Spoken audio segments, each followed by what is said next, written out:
Wow, ang sarap ng sabaw.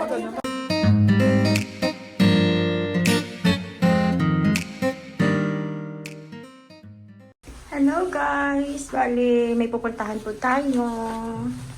Medyo malamig sa labas kasi naka-negative po siya. Wow, ang lamig nga. Plano ko pa naman sana na medyo manipis yung ano ko, susuotin ko. Hindi ganito. Kasi medyo makapal yung ano ko yung sweatshirt ko. Pero buti na lang. Nag-ano talaga ako, nagmakapal and warm na jacket. Pupunta ako ngayon sa isang Christmas party ng isang church ng friend ko. In-invite niya ako, so pinayagan naman ako ni Mr. Dax, kaya let's go! Let's go, let's go! Nakadagdag sa lamig ngayon yung cloudy. Ayan. Cloudy siya.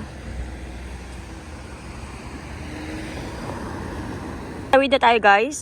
Wala namang sasakyan. Charot. Bawal. Bawal tumawid. Pero minsan pagkasama ko si Mr. Dax, tumatawid siya dito kahit nakaganyan siya, naka-red. Kasi hindi naman siya as in main road talaga. Pero sabi niya sa akin, pag ako lang daw mag-isa, huwag daw akong tatawid.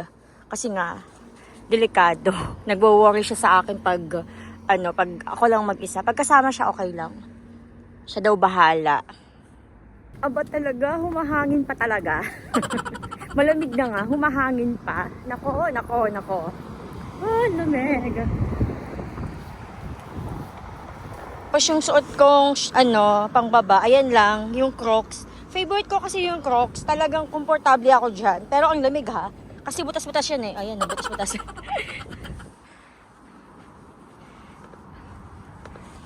Pag humihinga ako, medyo may konting usok-usok. Ibig sabihin malamig talaga siya. Bukas meron kaming tour, 22, 23, 24, sunod-sunod na may tour. And medyo cloudy at parang sa 24, medyo uulan. Pero hindi naman ganoon na, buong maghapon ang uulan. Kaso sayang, kasi syempre, di ba, pag may tour kasi is nakakapanghinayang pag umuulan kasi hindi ganoon makakapag-enjoy. Pero no choice naman yung customer kasi kailangan talaga nilang igala kahit umuulan. Sayang yung araw.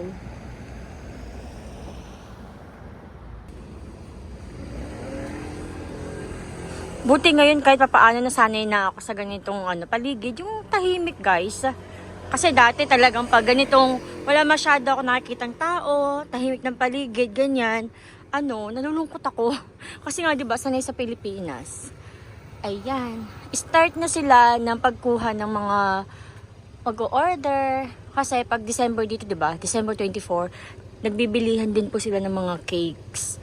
Ganun sila paano mag-celebrate or abangan yung Christmas cakes.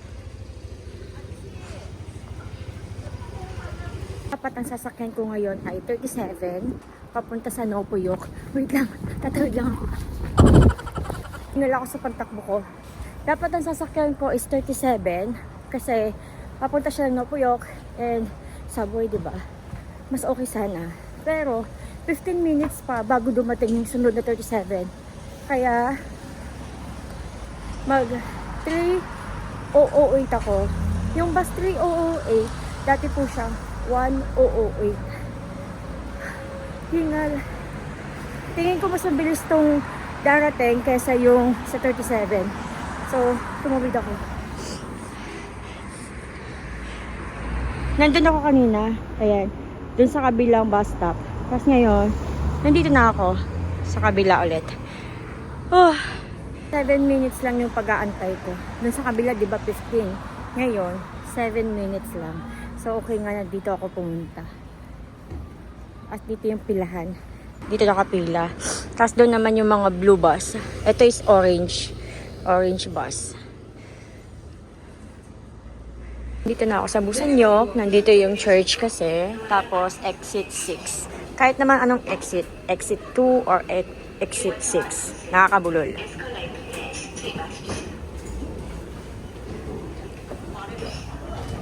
puro black yung suot nila, ako naman is pink. Diba? Kitang-kita talaga ako pag nasa malayo. Kasi matingkad na pink ang aking suot na winter jacket. Oh, bago to bago.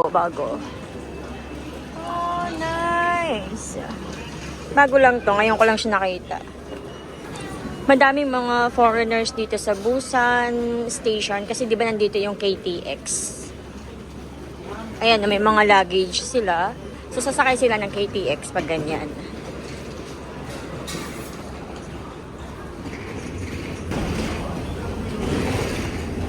Busan yak. Ang nice to, no? Mamaya pupunta ako doon. Ayan, oh. Punta ako dyan mamaya para mag-picture. Punta muna ako sa church kasi baka maligaw ako. Malate ako. Ah. So guys, sa Busan Yok, dito kayo makakakita ng mga may mga homeless. Dito yan sila tumatambay. Grabe, ang lamig na yun. Ano, exit na ako? Exit 6, diba? Pero, sure ba to? Nandun sa kabila yung Chinatown. Ayan. Akala ko yung simbahan is doon banda. Kasi nakapunta na ako doon isang beses eh. Dito pala. Dito pala yung exit 6. Ano ba yan? Bakit ako nabubulol? So, antayin ko na lang daw dito kasi may susundo sa akin. Nagpa-practice si Jean kasi siya ay isa po siya sa worship leader. So, nagpa-practice siya and ibang tao yung susunod sa akin.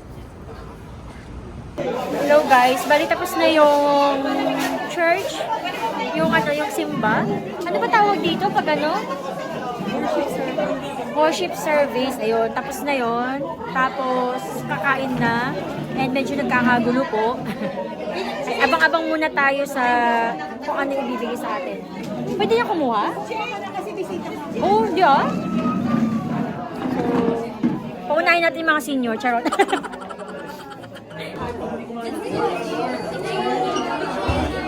Sadahan lang natin ng video guys kasi hindi ako pwede mag-video ng madami. Yung side na to, yung mga dessert nila guys. Ayan. Wow. Tapos nandoon yung mga tirahan. Ate, you want to eat a lot of fries? Konti lang po. So, ito yung kinuha kong food. Pwede pa naman bumalik mamaya. Pero, ayan. Kuha muna tayo ng kaya natin. Tapos, sinigang na may gulay. Kain tayo. Kain. Walang pakialam. Wow, sarap ng sabaw. Oh, sarap ng sabaw. I love the sabaw. Kain muna ako guys, balikan ko kayo. Tapos na kami kumain guys, nagpapalaro na po. That's the color of? Pwede po sumali lahat dito. Hindi ko na rin alam yun. Doon ay juice! Very vitamins juice! Yes. At ikaw ang nanalo! Sis! Susay! Susay! Gandaan! Go, go, go, go! Lumpas, bro! Go, go, go, go, go! Go, go! Kunin! Kunin! Kunin!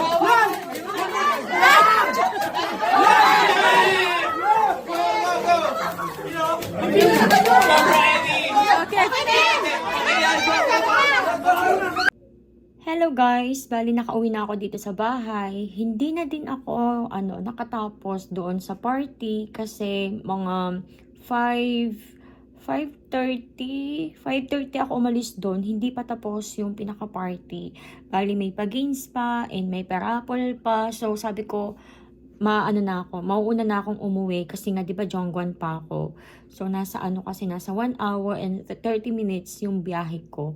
Kaya dumating na ako kanina dito sa bahay, mga nasa 7:05, mga ganon. Kaya hindi ko natapos yung party. But anyway, sobrang nag-enjoy naman po talaga ako sa party nila. And sa mga naghahanap po dyan ng church, dito sa Busan, na talaga namang mabibless kayo, and okay na okay yung pastor, pati yung mga ka-churchmate, try nyo po bisitahin yung Jesus is Lord Busan. Opo, malapit po yan sa may, di ba, sa may Busan KTX station.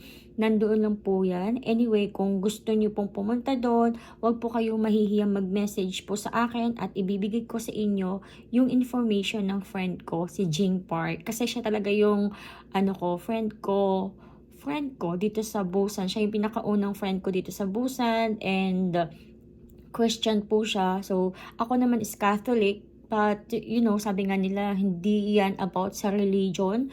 It's about your relationship with God. So, ayun.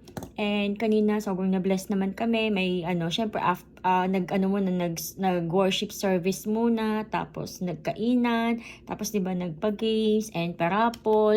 And nakakatuwa kasi, guys, wala naman silang, as in exchange gift. Kasi nga, syempre, hindi naman lahat ng tao is may extra money pa para sa pambili ng gift. Kasi 'di ba, lalo na pag ganitong Christmas dito sa South Korea or sa ibang bansa, yung mga nandito like OFW is inuuna talaga nila magpadala ng pera sa mga, sa mga mahal nila sa buhay sa Pilipinas, 'di ba? So, ayun. Kaya yung church, yung pastora doon is nag-decide sila na hindi na sila parang hindi na kailangan magkaroon ng exchange gift.